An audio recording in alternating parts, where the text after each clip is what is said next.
Dr. Lori Blak, who is musician and musicologist. Just musician. Just musician, okay. Musician and scholar. Okay? With this you can live? Yeah, I can live with Okay, that. thank you. Oh, sure. Who is a musician and scholar, mainly on Jewish music. Okay, to shorten time, I won't say any word more. Okay? Sure, I'll introduce. Okay. Hi, everyone. Thank you so much for being here, and thank you to Dr. Yuval Rabin for having us as well. My name is Lori Blak. I'm the Associate Director of the Lowell Milton Fund for American Jewish Music at UCLA. I work with Dr. Kligman. As Yuval was saying, I have a slightly different perspective on some of this material in that I'm very much a performer. With this particular material, I'll be coming at this largely as one of my many roles is a synagogue music director. And in thinking about Max Janowski, I really put myself in the mindset of what he was doing in terms of revolutionizing the sound of a synagogue and revolutionizing aspects of the Reform cantorate. Uh-oh.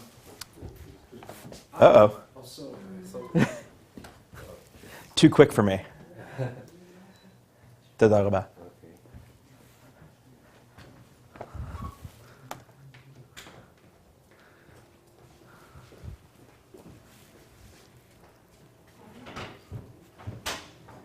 I can start talking while it's warming up. So composers of new music for synagogues must contend with a multitude of challenges when trying to implement their musical vision. And that's really what a music director does for a synagogue, is really tries to hone this, or the cantor in many cases, try to create what the sound of the Reform or conservative synagogue is. I realize that cantorial practices are very different in the Orthodox communities and what have you. But there are many needs that they need to consider. You need to consider the needs of the congregants, the clergy. How does the music fit into a synagogue's musical history? So many synagogues across Europe, across the United States, have a musical history that is very deep and something difficult to fight with. And does it resonate with the overall musical vision of the synagogue? Does it fit with what people expect from the synagogue? And while creating new music for synagogues, composers struggle with this dissonance between what congregants are expecting what the music should be and what a composer's desire is, because many of these roles are held by composers. The composer must navigate the religious and institutional traditions of the synagogue, as well as the complex intergenerational social layers, not to mention the deep personal investment that congregants feel in their synagogue's music. Speaking from personal experience, I know that there are certain things that I expect from my service, and that if it's not there, it's not fulfilling. And as music director of Kehilat Anshe Marav in Chicago, Illinois, now it's called KAM Isaiah Israel, Max Janowski did just that and subsequently left a truly enduring mark on the American Reform synagogue, American Reform cantorate. Janowski's musical origins were not rooted in Eastern Europe as his music would suggest. He was in fact born and raised in Berlin, brought up in a fairly traditional German musical household. He had traditional musical training. But when he immigrated to Chicago in 1937, Janowski began to work with Eastern European chazans. Whether this was just out of a need for work or whether this was really the direction he saw his musical career going in, I couldn't speak to that. But I find it very interesting that he was working with these Eastern European chazans, and this became his Jewish music training. And he spent time transcribing, so listening to the repertoire that they were singing and davening, and actually notating it, sitting there transcribing it, doing it both by ear and at the piano. And the melodic and harmonic devices that Janowski absorbed from the chazans would become the core of his compositional palette. When Janowski began his music directorship at KAM, this is Janowski, this is KAM as it is today. When he began his music directorship at KAM, the synagogue was in a period of dramatic change, still transforming from 19th century standards of classical Reform Jewish worship. I find it very interesting that this period of classical Reform Jewish worship truly reflected a desire for for Jews to assimilate and become part of a larger culture. And it's really interesting to me that this isn't only reflected in music. If you look at the architecture of the this period of synagogues, both in Europe and in the United States, many of them look like churches in one way or another, really trying to reflect a different style. At that time, the aesthetic of the Reform synagogue was oriented toward hymnal singing, and the repertoire was not representative of anything that was truly inherently Jewish musically, but rather included material from classical music and the Christian music worlds. Over the course of what would become many decades, Янובсky created a new musical vision for KAM, and one which reoriented towards this Jewish musical material. While Янובсky operated in a very insular way, while he was in Chicago, he didn't collaborate much outside of Chicago. In fact, he never even allowed a full-time cantor to work at KAM while he was there. His technique of reharmonization of traditional Nusach modes fell into a larger movement of the American Reform community, of moving toward a more Jewish-sounding repertoire, which meant orienting toward Ashkenazi Eastern European music. Outside of the Jewish Reform world, or really, I should say just outside of the Reform cantorate, there's one work by Янובсky that everyone knows, and that's the Avinu Malkeinu in the Jewish community. I can't think of another cantorial work that was recorded by Barbra Streisand or any other pop star. That's the one that always comes up. To this day, it is still sung at Rosh Hashanah and Yom Kippur services across the United States. I personally have probably conducted it in 30 to 40 times. And its resonance is just as strong today as when it was written. While it is not his most adventurous work, it is an excellent example of how Янובсky navigated the difficulties of introducing new works. Янובsky builds in elements that make the work accessible, dramatic, and therefore memorable for anyone who hears it sung. Cantor Deborah Felder describes in her thesis, Liturgy and Drama in Jewish Music, Max Янובsky, a case study written during her time at HUC, how the melodic line is intuitively driven by the text and structure of the four petitions to God. She explains in her analysis that the subdivisions of the two main sections into melodic statements and restatements creates a well-organized composition in which Янובsky has taken one idea, the continual use of the melodic statement, and allowed it to grow organically through the upward modulation. The upward movement in the melody builds drama as the music rises into the vocalist's upper tessitura. The music is clearly written for a vocalist trained in an operatic style, but as the melody of the Avinu Malkeinu rises, we often hear chazanim bring back the groans and sighs, the musical fireworks that make what we think of as traditional chazanut. Янובsky's Avinu Malkeinu endures not only because of its dramatic melody, but because of its accessibility for both congregant and chorister. And this one I can speak to personally, that while the solo line presents challenges to the vocalist, the choral parts are written to be singable and supportive of the solo line. Anecdotally, the choral parts of the Avinu Malkeinu can be put together very quickly with an amateur ensemble. If you take a look at the parts, the way they are built are still very, while you can hear the Eastern European harmony coming through, really it's a very basic chord progression that repeats over and over again. It's something that anyone can really latch onto audibly.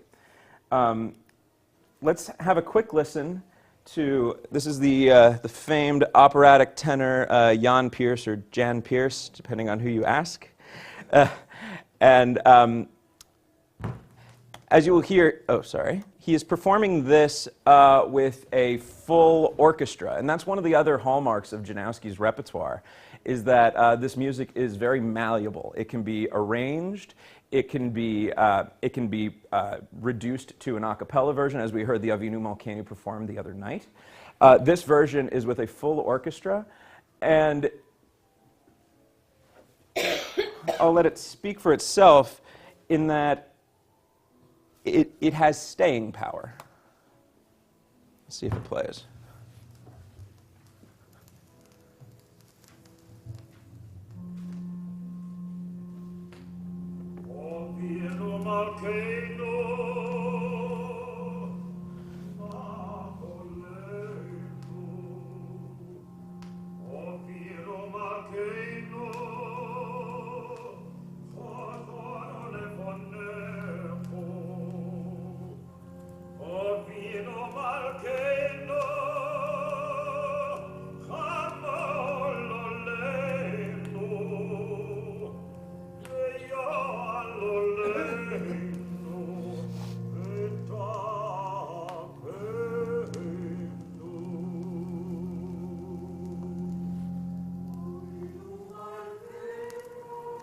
The choral parts begin unison, just an echo.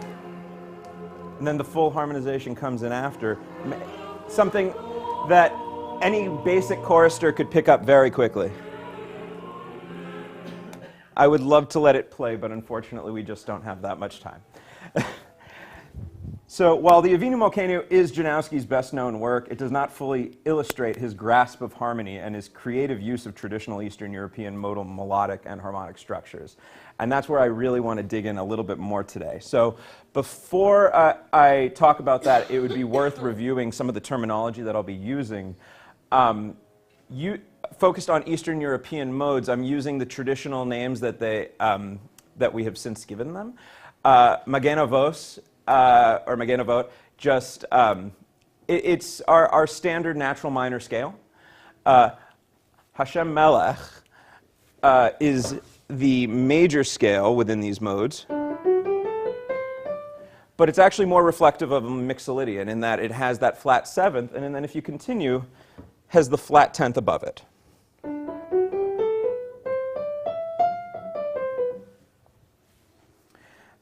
The Misha Berach, or Ukrainian Dorian, is an altered Dorian mode in which the fourth scale degree is raised by half step, once again creating an augmented second. And the augmented second is what we think of as ubiquitous with these, with a lot of these Eastern European modes. So Misha Berach. We can hear the augmented second in the middle. And then Ahava Rabbah is a variant of Magen Avot in which the second scale degree is lowered by half step and the third is raised by half step. And the resulting augmented second in the middle is sandwiched in the lower tetrachord. That one will be far more familiar to us. And within this context, we're going to look at one of Max Janowski's lesser-known works, which is, unfortunately, there are no recordings of it, so I'm going to be playing bits and pieces of it on the piano. But it's already jumping too far. Forgive me. These clips are taken from Max Janowski's Adoshem Malach Geut Lavesh, or the Psalm 93, which employs all of these modes, but in very, very non-traditional ways. And they're an excellent case study in the integration of Jewish modal harmony into tonal modal hybrid. So the work reflects Janowski's training in Western art music, and it's oriented in a tonal direction, but it also reflects his time studying with these chazanim in Chicago. Janowski creatively engages with the traditional nusach by finding ways to employ unique reharmonizations that hearken to tonality. Janowski's approach to harmony in this work, and others, is not unlike that of his contemporaries, Bartók, Hindemith, in that the tonal centers are often very ambiguous. It is a testament to Janowski's ingenuity that he was able to apply these concepts to his own compositions, being that he worked within far greater confines, working with non-professional ensembles, working with untrained musicians. Pardon me. The work opens with an arpeggiated oscillation between this G-flat major 7. It's not presenting. Sorry. Are we all seeing it? Yes, all right. So the work opens with this oscillation between this G-flat 7 chord and an implied C major chord. So I'm just going to play that for you briefly, just playing this clip right here.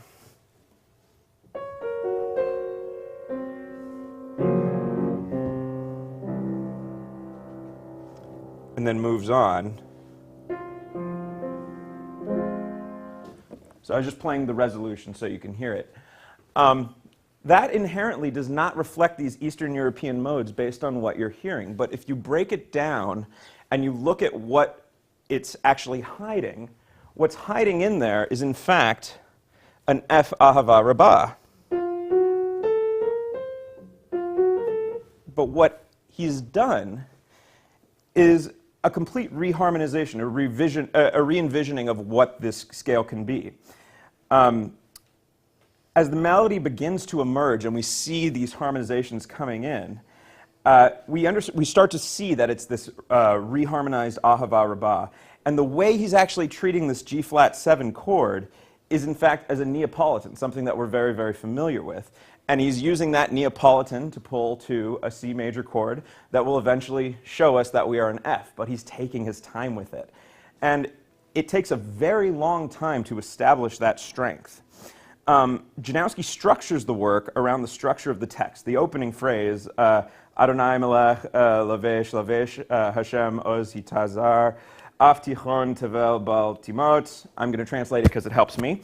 The Lord reigneth, he is robed in majesty, the Lord is robed, he hath girded himself with strength. Now is the earth firmly established, it shall not be moved. That is the translation he worked off of. And that entire section is in this reharmonized F Ahava Rabbah.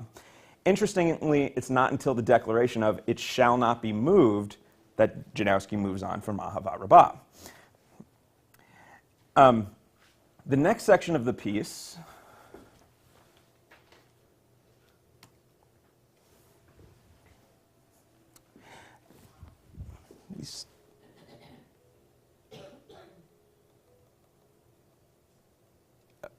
there we go. The next section of the piece is a setting of thy throne is established of old, thou art everlasting. Sorry, this got just a little bit off because things were a little out of order. This section goes into a very straight D mishaberach. And what's fascinating about it is that in this section, he's using the inherent diminished chord within D mishaberach to create tension. And he builds this tension into the next section where it continues and becomes very unstable. Actually, in each of the next sections, he will transition by half step into another Ahava Rabbah tetrachord. Moving ahead, it is fascinating that at the climax of the work, once we have returned to our F Ahava Rabbah, once again he creates this reharmonization. This time resolving a D flat dominant 7 chord. Sorry.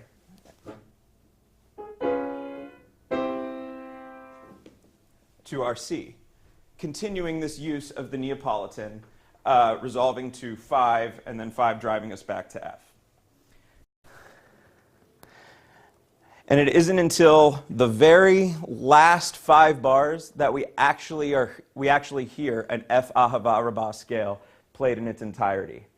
Otherwise, it is entirely built into the harmonic structure of the work. I'm going to leave you with one final musical example. One of the things that I find truly fascinating about Janowski and about his work in general is how timeless it is. And there's something to be said about the way modes continue to be pervasive in compositional style. A jazz musician can hear this and say, I hear Miles Davis modal jazz. Someone who, a contemporary, could have very easily heard the connection to Bartók and to Hindemith.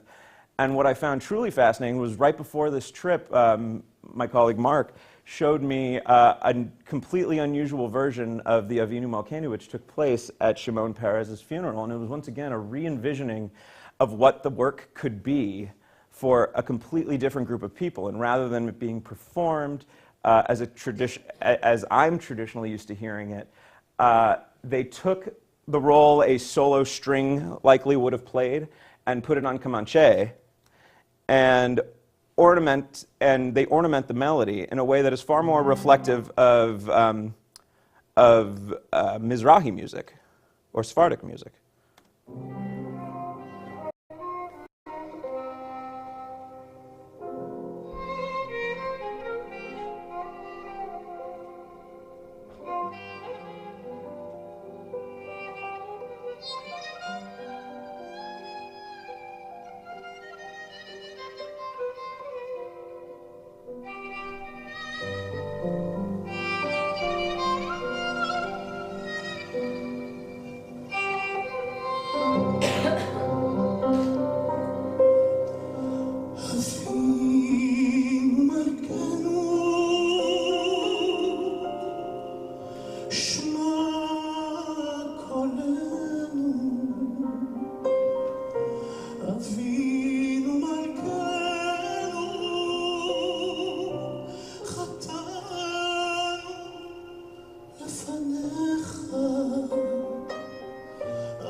once again, the work has found entirely new life.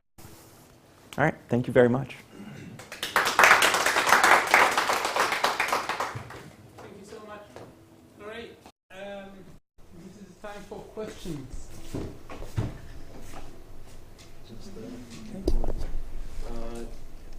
I have a lot to say, but there's no time for that. I worked with Max Янобсky in Chicago. He was my choir conductor when I was Chazan at the Conservative Synagogue he conducted a few choirs there, and he had deputy conductors doing the work. And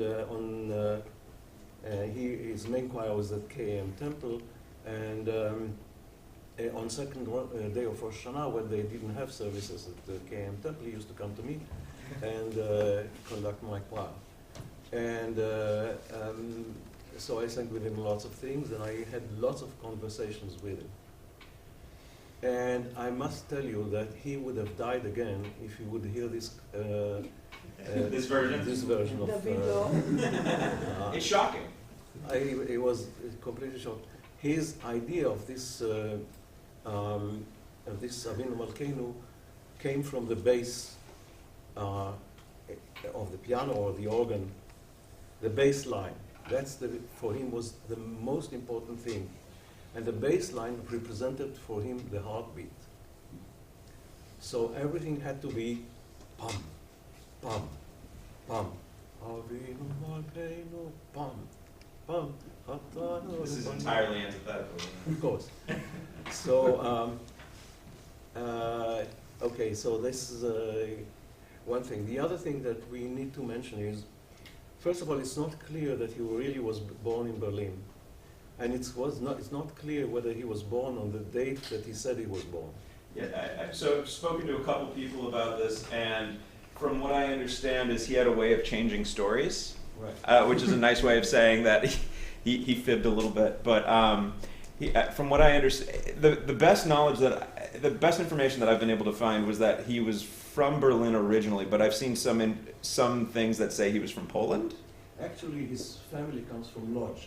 Okay. In Poland. His father was really the head of the intelligentsia of Lodz. He created the Zamir choir of Lodz, and he was a very well-known chess player, a master chess player over at that time, and this made him immigrate to Berlin. His mother was Miriam Rapp-Janowska, was a singer who was the first prima donna of the Israeli opera. Yeah. Under Golinkin. She came to Israel under a false marriage. In other words, it was a kind of a fake marriage in order to get a certificate here to Golinkin, and she was the first prima donna here. She spoke Hebrew very, very well, and his Eastern European upbringing was real. So it was not that he only, heard, European music. He was very well into the. But of course, his work with the Chazanim in Chicago, especially, he knew Chazanim like Todros Greenberg and others. So. That helped him a lot too. But there was also a connection to the land of Israel. And he was very much influenced by the Israeli composers like Ben Chaim and others. In fact, he called himself Mordechai Ben Chaim. His name, Max, is Mordechai. His Hebrew name was Mordechai. And his father was Chaim Chaykel Янобсky. So he called himself Mordechai Ben Chaim in allusion to Ben Chaim the Israeli. So he was very, very much influenced by this style. So that's absolutely. short. If you survey his full repertoire, it's incredible how much of it. There are a lot of songs there that are specifically oriented towards Israel that he wrote while he was in the States, which is truly fascinating. He used to visit the country many times. And for instance, like His Sim Shalom. Sim Shalom, Sim is influenced by Israeli song. Ali Be'er, Ali. And by other sources. Okay, so enough with that. I'll have to ask you a few more questions after. Before we go further to Eli, I have a question or remark. Sure. I got the impression that it stands that Янובсky was not influenced by the Chazanut that was coming before her. And on the other way, if we look, for instance, when we have the Arvit LeShabbat, when we have the Avodat HaKodesh from 2 days ago, we could hear the Tzadik Hatama with a canon, which refers automatically to Lewandowski. In a very... He was definitely well versed in the material.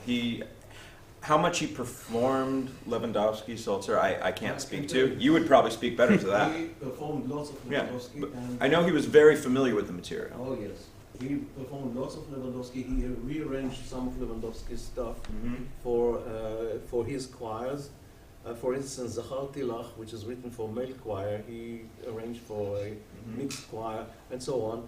And he admired Lewandowski very much. There are many allusions in his music to Lewandowski. He decided that his life is dedicated to fight Lewandowski. and not because he hated Lewandowski, but he hated the fact that in all the synagogues in Chicago and elsewhere, the only repertoire was Lewandowski, a little bit of Sulzer. And he had to fight the Gabaim of the synagogues to get access to some more modern compositions, like himself and others like Max Elfman and other composers of this kind. So Avinu Malkeinu was in a way a protest against the domination of Lewandowski. And he wrote also for his singers. Yes. He had two important singers. One was Joe Levy. He was a tenor, for him he wrote. And then the other one was a female singer who was the daughter of the Chazan in Petach Tikva here. And I forgot her name. But in any case, he wrote for her special pieces which were Israeli in style because she came from Israel. So there's even a Vishamru that, in parentheses it says Israeli style Vishamru. Right. Yes. So the Chazadi, a lot of that material. The Chazadi, he insisted that she sings some of her part without vibrato, so that it sounds like an Israeli folk singer. Wow. I'm learning a lot today. Good. Okay. I have to cut because otherwise we won't have time to hear your lecture, Eli. Thank you so much, Lori. Thank you.